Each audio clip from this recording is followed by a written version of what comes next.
जान, तेरे बड़े पापा तो मुझे कुछ नहीं बताए। क्या हुआ है युग बेटा? युग कुछ कहता उससे पहले ही दिलीप बोल पड़ता है।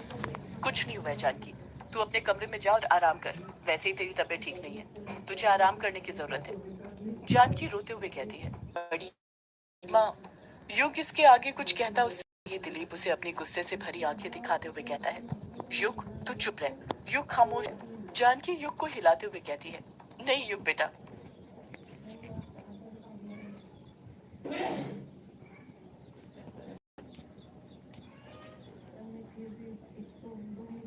तू बोल, बता मुझे क्या हुआ है। इनसे मत डर, ये कुछ नहीं करने वाले। क्या तू अपनी बड़ी माँ को नहीं बताएगा क्या हुआ है? सोफे पर ही डायना बेहोश पड़ी हुई थी, जिसके पास अभिमन्यु बैठा हुआ था। अभिमन्यु ने डायना का हाथ अपने हाथ में थामा हुआ था और वो एक टक नजर से उसी को देख रहा था। उसकी आंखों से साफ समझ आ रहा था कि उसे डायना की बहुत फिक्र हो रही थी। जानकी अपने हाथ से अभिमन्यु और डायना की तरफ इशारा करते हुए कहती है। ये लड़की कौन है? क्या हुआ इसे? बता युग बेटा, इस तरह खामोश मत रहे। युग पूरी तरह इमोशनल हो जाता है और अगले ही पल बोल पड़ता है। वो बड़ी माँ। युग जानकी को सब कुछ बताने लग जाता है कि आज रात ग्रेवयार्ड कोठी में क्या क्या हुआ था। खास तौर पर जब दिलीप ग्रेवयार्ड कोठी में आया था तब क्या हुआ था। दिलीप भी युग को दोबारा नहीं टोकता है, क्योंकि वो समझ गया था कि आज बिना पूरी बात जाने जान को चैन नहीं मिलने वाला था। जैसे जैसे जानकी, वंदना, अमोदी थे, उनके चेहरे के एक्सप्रेशन बदलते जा रहे थे। दंग रह गए थे। सारी बात सुनने के बाद जानकी घबराते हुए कहती है। वो काला साया कौन है युग बेटा? युग कुछ जवाब देता उससे पहले ही दिलीप बीच में बोल पड़ता है। और कौन होगा वो काला साया? वो यक्षिणी ही थी एक नए रूप में। उस डायन की शक्तियां बढ़ती जा रही हैं। अभिमन्यु तुरंत डायना के पास से उठ जाता है और बौखलाहट के साथ कहता है। वो काला साया यक्षिणी नहीं थी, बल्कि कोई और ही चीज थी। दिलीप अपनी बात पर अड़ते हुए कहता है। तू कैसे कह सकता है कि वो काला साया यक्षिणी नहीं थी? अभिमन्यु पलटकर जवाब देता है। आपने उस काले साये के पीठ में क्रकट घोंपा था ना? क्या वो मरा? नहीं मरा ना, क्योंकि वो यक्षिणी नहीं थी। अगर वो यक्षिणी होती तो उसी वक्त मर जाती। वो नहीं मरा मतलब वो काला साया यक्षिणी नहीं थी। समझे आप? ये बात अपने दिमाग में बैठा लीजिए कि वो काला साया यक्षिणी नहीं है, कुछ और ही चीज है वो। दिलीप कुछ घबराते हुए कहता है। अगर वो यक्षिणी नहीं थी तो फिर वो क्या चीज थी?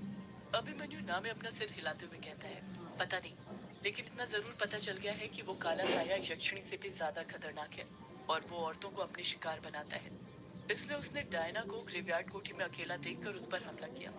मुझे तो लगता है कि गांव में जो औरतों के शिकार हुए हैं वो इसी काले साये ने किए होंगे। शालिनी चुपचाप सबकी बातें सुनती रहती है, क्योंकि वो जानती थी अब वो कितनी भी कोशिश कर ले काले साये के राज को छुपाने की, अब उसका सच सबके सामने आ गया था। वो अब इस राज को और राज बनाकर नहीं रख सकती थी।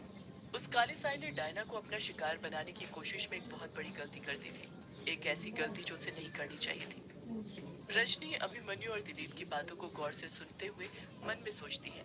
ये मैं क्या सुन रही हूँ कि ग्रेवयार्ड कोठी में यक्षिणी के अलावा भी कोई है जो उससे भी ज्यादा खतरनाक है। आखिर कौन है वो? अमोदिता भी मन में सोचती है। ये क्या माँ, हम तो सोच रहे थे कि यक्षिणी ही हमारे लिए खतरा है, पर खतरे तो बढ़ते जा रहे हैं। अब पता नहीं ये कौन सा नया खतरा आ गया है। वंदना मन में सोचती है। मुझे तो लगता है वो काला साया यक्षिणी होगी। तुम लोग जानते नहीं हो वो कितनी चालाक है। मैंने देखा है उसे और उसकी हर चालाकी से वाकिफ हूँ मैं। जैसे ही वंदना ये बात बोलती है, कछुआ वंदना को घूरने लग जाता है। उसे ये तो पता था कि रजनी और अमोदिता सौदाइन है, पर उसने ये बिल्कुल नहीं सोचा था कि वंदना, जो कि इतनी मासूम है, वो भी सौदाइन होगी। कछुआ तुरंत वंदना को हैरानी के साथ घूरने लग जाता है। वंदना मन ही मन सोचने लग जाती है।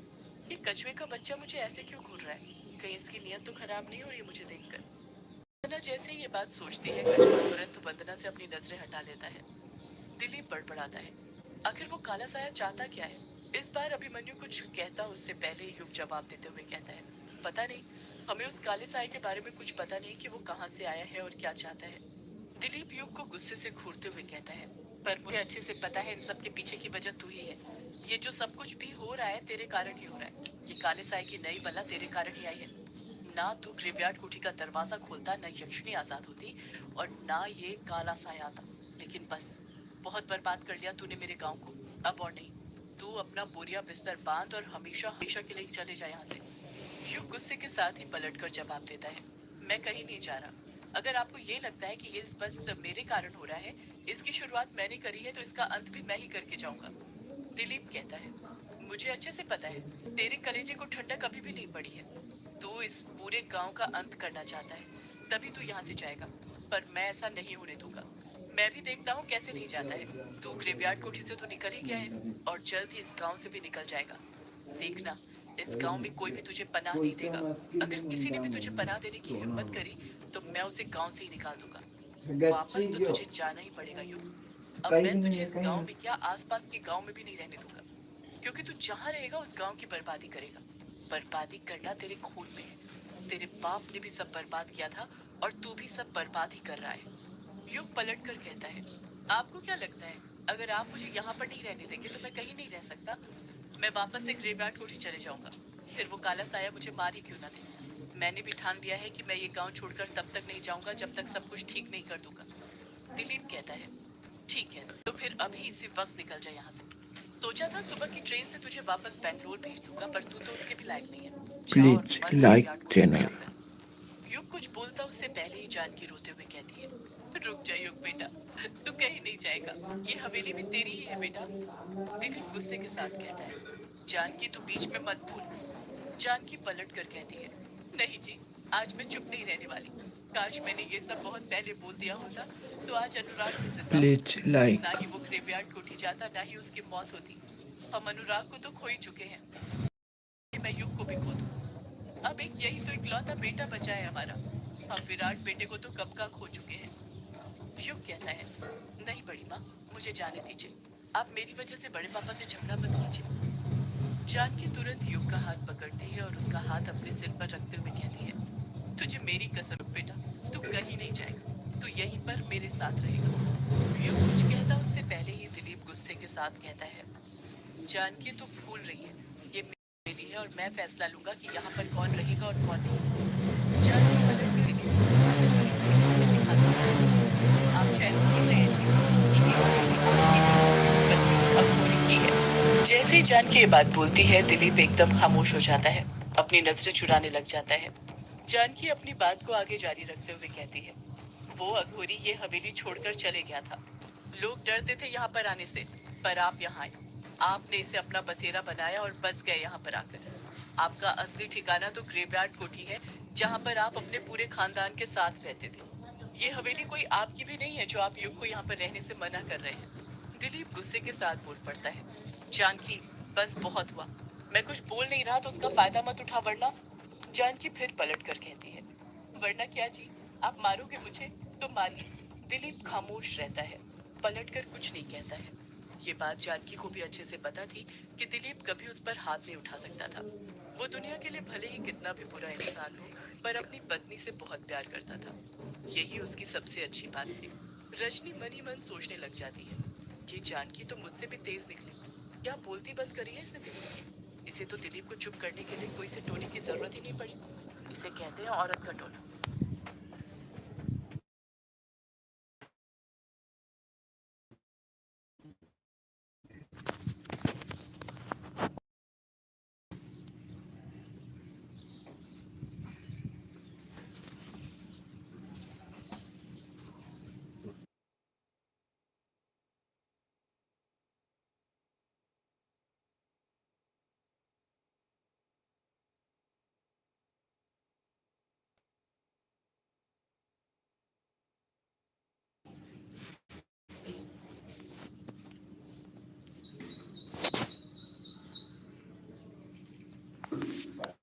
ताकि घर में शांति बनी रहे, न कि इसे कि आपकी मार खाने से डरती है। जानकी अपने आंसू पोंछते हुए कहती है, अगर आपने फैसला कर लिया है कि युग बेटा यहाँ नहीं रहेगा, तो मैंने भी फैसला कर लिया है। मैं भी यहाँ पर नहीं रहूंगी। युग के साथ ही इसी वक्त यहाँ से चले जाऊंगी।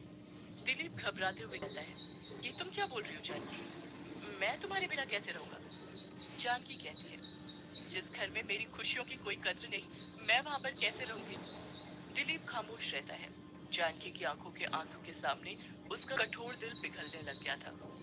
दिलीप कहीं न कहीं ये बात अच्छे से जानता था कि जानकी भले ही युग की सगी माँ ना हो, पर वो युग से उसकी सगी माँ से भी ज्यादा प्यार करती है।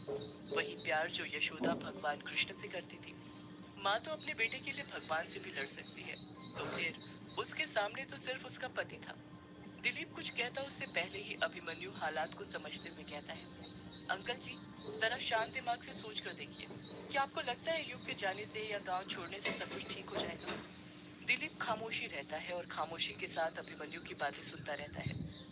अभिमन्यु अपनी बात आगे जारी रखते हुए कहता है, नहीं अंकल जी, कुछ ठीक नहीं होने वाला, बल्कि हालात बद से बदतर होते चले जाएंगे। खतरा और बढ़ जाएगा। यदि उस काले साए को कोई रोक सकता है तो वो हम लोग ही हैं। हम ही उसे रोक सकते हैं एक साथ रहकर। अभी आपने देखा ना, हमने उसका किस तरह मुकाबला किया। अगर हम साथ रहे तो हम उसका अंत कर सकते हैं। कछुआ भी अभिमन्यु का साथ देते हुए कहता है, हाँ अंकल, हम उसका अंत कर सकते हैं। इतना कहकर कछुआ कायर का हाथ पकड़कर इशारा करता है। कायर भी हड़बड़ाहट के साथ बोल पड़ता है, अंकल अंत कर सकते हैं।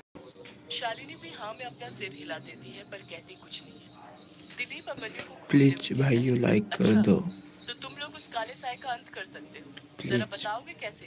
क्या रणनीति है तुम्हारे पास उस काले साए के खिलाफ? कैसे अंत करोगे उसका? अभिमन्यु दिलीप को अच्छे से समझाते हुए कहता है, देखिए अंकल, जब मैं पैरानॉर्मल एक्टिविटी संस्था में था तो वहां पर मैंने कई सारी चीजें सीखी। कोई भी काली शक्ति हो या नेगेटिव एनर्जी हो, इन सब में कुछ चीजें कॉमन होती हैं जिससे उसका अंत किया जा सकता है। जिस तरह हम इंसानों की कमजोरी होती है, उसी तरह इन काली शक्तियों, नेगेटिव एनर्जीज की भी कमजोरी होती है। हमें भी बस उस काले साए की कमजोरी का ही पता लगाना है। दिलीप तुरंत पूछता है, और तू उसकी कमजोरी का पता कैसे लगाएगा? अभिमन्यु अगले ही पल कहता है, ये पता करके कि वो काला साया कौन है और क्या चाहता है, आखिर क्या मकसद है उसका। दिलीप फिर पूछता है, और उसका मकसद कैसे पता करेगा तू? अभिमन्यु जवाब देते हुए कहता है, उस काले साए का मकसद पता करने से पहले हमें ये पता करना पड़ेगा कि वो काला साया कौन है, कब से वहां पर है। अगर ये बात पता चल गई तो हमें उसका मकसद भी पता चल जाएगा और उसकी कमजोरी भी। अभिमन्यु कुछ सोचते हुए कहता है, अंकल, एक बात बताइए, क्या आपने कभी गांव के किसी आदमी से काले साए जैसे किसी चीज का जिक्र सुना है, या किसी ने कभी देखा हो और आपको बताया हो? दिलीप ना में अपना सिर हिलाते हुए कहता है, नहीं, कभी नहीं। मैंने तो अपनी पूरी जिंदगी में पहली बार ऐसी चीज देखी है। अभिमन्यु बल्लू की तरफ देखते हुए उससे पूछता है, बल्लू काका, और आपने? बल्लू हड़बड़ाहट के साथ कहता है, मैंने भी अभिमन्यु। मैंने क्या, मेरे तो पूर्वजों ने भी कभी ऐसी चीज का जिक्र नहीं किया था। पता नहीं क्या बला है वो। मुझे तो वो यक्षिणी से भी ज्यादा पुरानी बला लगती है। अब बड़बड़ाता है, नहीं, मुझे वो यक्षिणी से ज्यादा पुरानी बला नहीं लगती। सदियों से है पुरानी ये है यक्षिणी की कहानी। यक्षिणी एक आग है, यक्षिणी